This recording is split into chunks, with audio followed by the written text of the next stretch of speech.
Welcome, you guys, to another episode of the 10 Dimensions of Wellness podcast. I am your host, Cammie Rand, and today we are diving into a vibrant, heart-opening conversation about cultural wellness with someone who actually lives and breathes it, Jennifer Boudrye. Now, Jennifer is the founder of Queer Allyship, and she's here to share her incredible journey as both a cultural wellness advocate and a pride ally to the LGBTQ plus community. In this episode, Jennifer is going to take us behind the scenes of her personal experiences as a parent of a queer child, stories that shaped her approach to allyship. We'll also explore how affirming allies can change lives, and Jennifer will give us practical advice on how we can all step up and become stronger, more empathetic allies. Get ready for a fun, heartfelt conversation filled with wisdom, compassion, and a whole lot of hope. And guess what? Jennifer is one of our featured cultural wellness speakers for this year's virtual summit. So don't miss her insights. And you guys, let's jump right on in. Welcome to the show, Jennifer. Wow, what an amazing introduction. Thank you. You are an amazing woman. So I'm going to go right into our first question. Queer Allyship is such an important and timely project. What inspired you to officially launch it, and what has the journey been like for you thus far? Oh man, thank you. I try to make this concise, but it's kind of difficult. So I spent about 17 years as a school librarian, 4 of those years as the director of libraries for DC public schools. So I worked with lots and lots of kids in addition to having my own children. And I saw so many kids who were struggling through their coming out process and watching parents being affirming or not affirming and seeing the impact that that had. So when I decided to leave school librarianship, I became a parent coach, and I was planning to work with parents of teenagers, reflecting back on the parent that I wish I had as when I was a teenager and being less than a positive human being. And the more I worked with parents, the more I realized that my niche really was working with parents of queer kids, because I'm the parent of a proud bi guy and also the bonus parent to a trans man. So I had a little different perspective than many other of the parent coaches out there. So I've been doing that work for a couple of years, and I recently moved from the Washington, D.C. area to Ohio, where I am in the midst of a state and in a county and in a town that is not necessarily affirming. And I have been doing more and more workshops for organizations and mental health providers and government agencies, and realize that my reach really is more than parents. It is parents and anyone and everyone who is interested in learning about queer identities and figuring out the best ways that they can be supportive, affirming allies. All right. Now, Jennifer, as a parent of queer children, how did your personal experiences shape your approach to cultural wellness and allyship? It's fascinating to see the growth that it happens as a parent.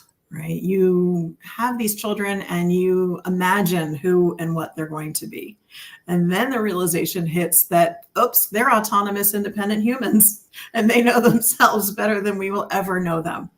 And so it really has been a process. And all of the work that I do is grounded in a framework that I call CARE, which is compassion, awareness, respect, and empathy. Okay. So compassion. I love it. Can you repeat that one more time for us? I will. So it's compassion, awareness, respect, and empathy. And it's important to know that I feel that compassion inspires action, right? That's that place where we as a parent see our kid might be struggling with something and we want to fix, right? But awareness brings clarity. We have to realize and learn about who our child actually is, right? Respect means understanding again that they are autonomous, independent humans and that they have boundaries that they're allowed to place around themselves, and we have to respect those. Then empathy facilitates connection. And as a parent, what I have learned is that I lived in compassion a whole lot of the time. I Don't we all? was, Don't we yes, all?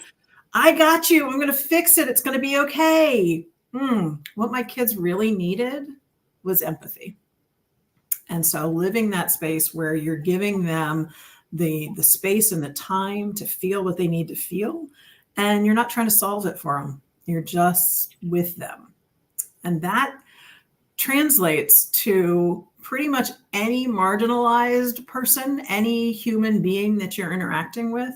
That same process and that same framework holds true. And so that's where when I've shifted from not just parent coaching, but also doing more training and workshops, it's been able to hold pretty steady. Listen, now that's just a lesson parents need to learn across the board, not just with allyship or dealing with a queer child. That's just as a parent. Yeah. Like what you said, and I was thinking to myself, oh my God, I do the same thing with my son. And I'm pretty sure there are a lot of other parents that's out there that can identify with trying to be that compassionate parent all the time. Yeah. And it's hard to learn lessons, right? Like I will share that my son, I knew early on that he wasn't straight. And so I assumed he was gay. I Hmm. grew up in the 70s and 80s. It was pick a team, right? Yep. Either team is fine. No worries. He's 28 now. And when he was 19, he was away at college and somebody called him the F slur on Okay. campus. And he responded by writing an op-ed for his college newspaper. And in that op-ed, he came out as bisexual. I was like, what? I didn't have the knowledge. I didn't have the awareness. And obviously learned a whole lot since then and am completely comfortable.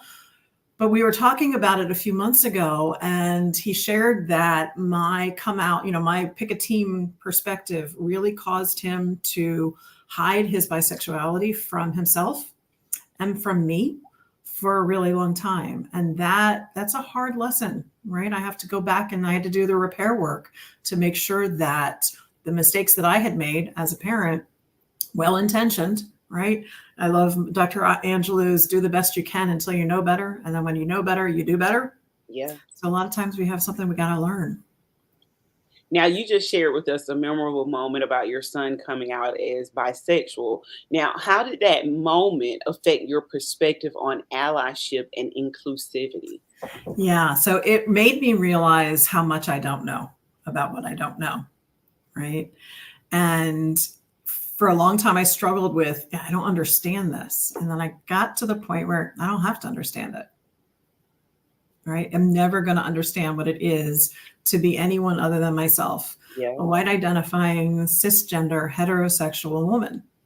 That's my lived experience. And my son's lived experience is valid and it is his own. And so that's where, again, got to jump into that empathy space and be able to listen, knowing that I'm not going to understand. Now, what was the hardest part about shifting your own mindset when it came to understanding and supporting your son's identity? It's having to acknowledge that we all have biases. Mm. And again, I've always thought of myself as a very progressive person, right? I thought I was open. I thought I was an ally. And then realizing that I also grew up in a society that put a whole lot into my brain and having to dismantle that. And I think that's where the work really, really takes place for a lot of people. Mhm. And I approach it by saying, we all have biases and it's not our fault and it's okay. They're all learned and they can be unlearned. And my favorite example of this, just how deeply ingrained these biases are, comes from my bonus son, who's transgender. And he's married to a cisgender woman. And when she was pregnant with their first child, they were very excited. They got the first sonogram, and my bonus son said, "It's a boy." And I responded in my brain with, "Is it?" Okay, I'm sorry. I know, but yeah. Yeah. Yeah. And I was like, dude, you are a trans man. You know that penis does not mean boy, Yeah. right? And chances are it is, but but it is so ingrained in all of us that there is this gender binary, and this is this is what male is like, and this is what female is like. And so it exists, and we have to uncover them and dismantle all those biases. Now, what advice would you give to parents who might be struggling to fully understand or accept their child's queer identity? Yeah, it's hard. It is hard for a lot of parents, and I get it. And they're come from a lot of different perspectives. I will share that I have one of my daughters is a Lutheran pastor, and her husband is a Presbyterian pastor. And so I understand a lot about coming from a Christian perspective, feelings and emotions that people may have for things that they have learned. So again, I think it is important to, when your kid comes to you, there are 3 things that I tell parents to do or say, right? The first thing is, I love you. No matter what is dropped off of that. You don't say, I love you, even though this thing that I don't understand, I'm struggling with exists. It's just, I love you, full stop. Second thing is, thank you for trusting me with this. Right? It is hard for a kid to come out, especially to their parents sometimes. And the third thing is, what do you need from me right now? Because in that moment, it is not about you as the parent and all of the things that are going on in your head. It is about this child and what they need in the moment. They might need a hug. They might need you to help tell some other family member, or they might need you to keep this to yourself, right? Then the work starts. Parents have to go and educate themselves, right? Remembering that you and your child are on different paths on this journey together. And you need to educate yourself because it's not their job to educate you, right? And there are tons of places that you can go to get the information, to get the explanation and the definitions, and decide whether you need additional support. And that's where someone like me comes in, right? And there are also amazing support groups out there for parents. Connecting with others who are going through similar things is really, really important. Okay, now my next question I want to ask in twofold. Okay, now you stated that you started this in Washington, D.C., Queer Allyship in Washington, D.C., which can be a pretty progressive place. But now you say you live in Ohio. So I'm going to ask you, what are some of the biggest challenges you faced in creating resources and spreading awareness, both in Washington, D.C. and in Ohio? So you actually can give us perspective from 2 different places, because as you stated, when you said you were now living in Ohio, I knew that, that you were up against a lot of there. But when also living in DC, there is some openness, some acceptance going on there. So what are some of the biggest challenges you faced in creating resources and spreading awareness, first in DC, and then we'll get into Ohio, because that's a whole nother thing. Yeah. So it's interesting. DC is known to be, and it is, one of the most queer accepting places in the country. Statistically, it is just, it just is. What is interesting to me is that the challenges are still the same. Okay. For parents who are surprised or who believe that they're allies, but then their own kid comes out and they have the same, the feelings that they don't necessarily want to have, that exists no matter where you are geographically. So the wonderful thing about DC is that there are a ton of resources, but the challenge is there are also a ton of resources, right? So sorting through and finding the right place and the right people. your place in all yeah. of those. And then that can also be a bit overwhelming for some. It is. And then there's also, the reality that Washington is a unique place unto itself, right? And so there are a lot of struggles within the queer community still. and depending on how someone identifies, right? The folks, I often say I have the two most marginalized under the LGBTQ umbrella: bisexual folks and transgender folks, even within the queer community, can face a lot of discrimination and phobias. So that's challenging. Ohio. I will say that what has been amazing, and we came here because of for family, for my partner and his family. We chose to live in a town that was hosting its very first Pride celebration this Okay. summer. Okay. Right. So I was like, all right, I can do this. And I've never lived anywhere other than the DC metro area. I was like, I can do this. If they're willing to have a Pride, I know that there are some people here who are willing, to be progressive. This was the most amazing Pride festival that I have attended. There were thousands of people here. There were no problems. There were no issues. There were a few little protesters, but they came from out of town and they had a very distinct, specific agenda. Yeah. So what I have found is that there are a lot of progressive, welcoming people that are afraid to make themselves known, because there is such an atmosphere and a feeling that we're the only ones, right? And so what I am finding is the more that I reach out, the more that I make it known that this is who I am and this is what I do, the more people I'm able to connect with. Okay. Now, what are some of the most surprising benefits you've noticed in your own life after becoming a more active queer ally? Yeah. And I will say this not only comes from my own life, but again, I'm a trained librarian, so I like to do research. I have personally experienced, and the research shows that folks who are queer allies are more creative. They are more empathetic. They are more supportive of issues for other people, for more marginalized communities, more open-minded, and we experience more joy. I love that. And that's just the way we should be as humans, period. Yes. Yeah. Absolutely. And I often say, like, what I do and what I teach is a niche around LGBTQ identity, because I have some knowledge and information to share around that, but it expands to any other group, right? It comes down to being good humans.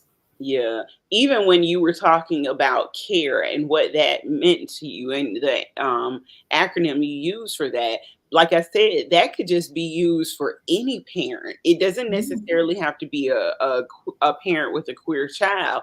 Some of the lessons that we learn in different spaces, we can apply in other areas of our lives. Absolutely. Absolutely. All right. Now, your work emphasizes the importance of affirming people in the moment.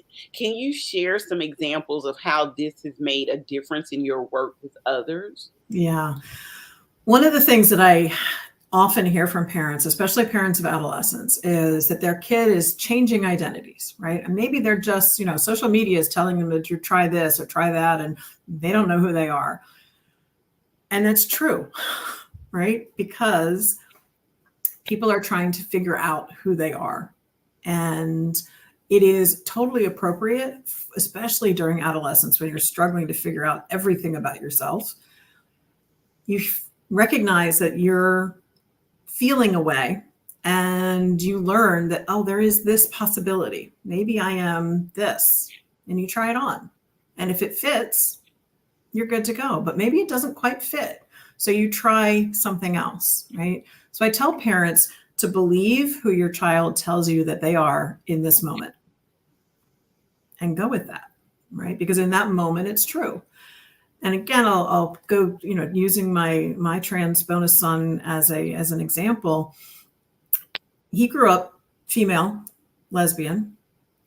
At around 25, 26, somewhere in there, he started doing drag. He was performing as a drag king and met other trans men and realized this is a possibility. This is it. This fits. So he didn't begin his transition until he was in his mid-20s. He's now in his mid-30s. And I have other friends who, and folks that have come out as trans at 55, at Yes. 45, Yeah. right? And it's a matter of having more visibility and having awareness that there are options, that there are a variety of different ways that you can identify. I love that. Now, I actually have been seeing the advertisements for Will Ferrell. He has a friend who is now a trans woman. I hope I'm saying that correctly. Yep. And they're doing a documentary on their friendship and how it came about and how the world sees her now and how they're journey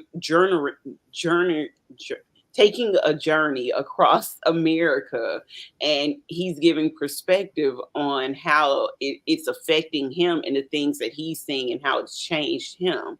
Yeah. Can you tell us how, being a queer ally has changed the way you see yourself and how it's influenced your personal growth? Yeah. One of the things that I think is really important for all allies to do is to be reflective about your own identity, right? And most of the time you're going through life, you identify as cisgender female, you don't think about it, right? It's a privilege that you have, right? And I happen to be multi-privileged, right? I'm white, I'm female, college educated.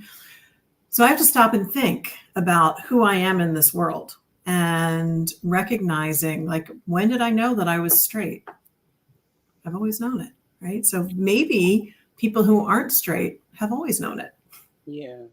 And so recognizing that each one of us is just a whole mix mash of lots of different aspects of our identity. It's important to stop and think about how we know what we know about ourselves, right? And that helps us believe and validate other people's experiences. Okay. Now, you've been working in education for over 20 years. How do you see allyship playing a role in creating healthier and more inclusive educational environments? Yeah, I have been. I think about, it's interesting to me, like my path. I worked for a while at a middle school that was in a suburban neighborhood, but had very urban demographics, quote unquote. We spent as a staff an entire year working through race and courageous conversations. Mhm. And I feel like I'm going through very similar processes around LGBTQ plus identities, right? And this is where, when we talk about it coming back to the same kinds of things, recognizing the identities that people have and the awareness that you need to have. So I walk through life now so aware of my identity and all of the different aspects of my identity. And I have a realistic perspective of how I'm perceived by other people before they even meet me, the assumptions that they make. And that's a good thing, because then I'm able to help them learn about me, who I am as an actual individual, and dispel some of their myths, right? And then they can do the same for me because I'm open to that experience. And I think if we want to be healthy as a society, and we talk about, culturally, it is about embracing and loving and validating everyone's lived experience. Yes, absolutely. Now, I'm so glad you said that. What does cultural wellness mean to you, and how does that intersect with your work with through what you're doing with Queer Allyship? Yeah. So cultural wellness means truly, and I keep going back to the care, compassion, awareness, respect, and empathy, right? Mhm. It is having that feeling about my own culture, but also other cultures, right? And we talk about, when I think about cultures, there is a queer culture, there is a deaf culture, there is a Latinx culture, right? We have so many different, amazingly rich cultures and experiences.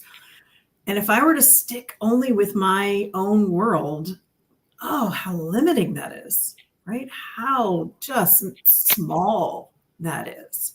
And so my opportunity to not just celebrate with, right? Like when I talk with people who just go to Pride, right? That Pride festival once a year and then they're allies. Not so much, right? It has to continue on. It's an active thing.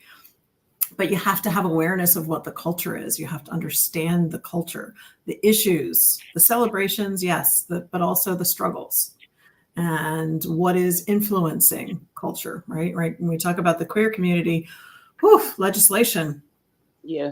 right, is having a Yeah. huge impact on the queer community. And so I have to be an engaged and aware voter. Okay. So this brings me to my next question. Activism and allyship are closely linked. How do you balance the emotional weight of activism with maintaining your own mental and emotional wellness?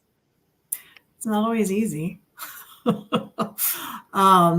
It is celebrating the wins, right? It is being consistent, knowing that this is a marathon, not a sprint, and being able to recognize, measure the growth, right? Like we have a goal. We're all trying to reach that goal of equality and equity and harmony. And if I were to only stick there and be like, well, I'm not there yet, it would be devastating, right? So, but if I'm able to look back and go, oh, we had this success, right? We started here and we made that amount of growth and we've made this amount of growth. And whether that's with an individual family, which I can celebrate the heck out of, or on a national level, there is growth. The fact that I moved to this community, which is a very red town and a very red county and a very red state, very red state, but I have found so many people that I consider friends, and that's a celebration. I love that. Now, how do you stay motivated in your advocacy work, especially when faced with difficult conversations or pushback from others? I have to constantly revisit the progress that we've made, right? My father passed about a little over a year ago, and he was a very conservative person who had very strong anti-queer feelings. And then his grandson came out and was bisexual, and my dad got there, right? He was able to absolutely love and accept and affirm his grandson.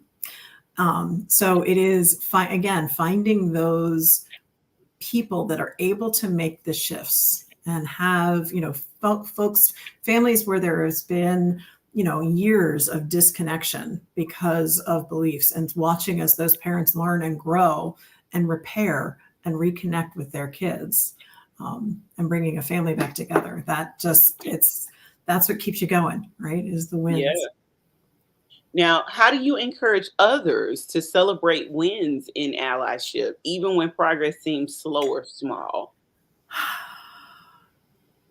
It really is. I feel like I'm just repeating the same things, but it truly is about recognizing that one person changing their mindset is going to have influence well beyond anything that you can ever imagine, right? You have no idea where that person, the next person that they're going to influence, and the next person that they will.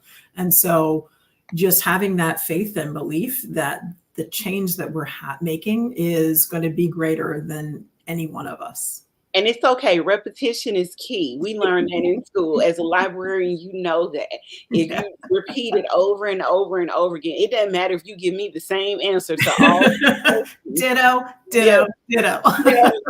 Like, repetition is key. That's going to make somebody, it's going to actually resonate with somebody, what you're saying. And they're going to remember all of the things that you think you're just repeating. They're going to be like, hey, that stuck out. I remember when she said this. I remember when she said that. And that was a very valid point. So if you feel like you're repeating it, keep repeating it, because it must be the message that's meant to be heard. Okay. Got it. Thank you. Now, earlier you mentioned that queer allyship can increase creativity and empathy. Have you noticed any changes in your own creativity or emotional awareness since deepening your allyship? Yeah. I mean, the fact that I'm putting myself out here as an entrepreneur Mhm. and doing things, creating graphics and doing all of the things that, what? I didn't learn that in library school, right? That is not who I believed myself to be. So my perception of myself has definitely changed for the better. Okay. Now, you also noted earlier that queer allies develop stronger connections and live with greater purpose. Can you share a story where this is actually rang true for you or someone you've worked with? Yeah. So I have a client who had a very high power career. Mhm. They were a parent who struggled to affirm their child, and they've gotten there, and it's a good thing. And this person is now retired, and I am watching them volunteer in the community and do work that is supporting others in a way that they had nothing to do with their career. And it has really been an opportunity for them to see the needs that other people have and to live outside of themselves a little bit. I love that. Kudos to them. Yeah, it was a All lot of right. growth. Now, I know you're writing a book. What can we expect from it, and how will it support those looking to be better allies?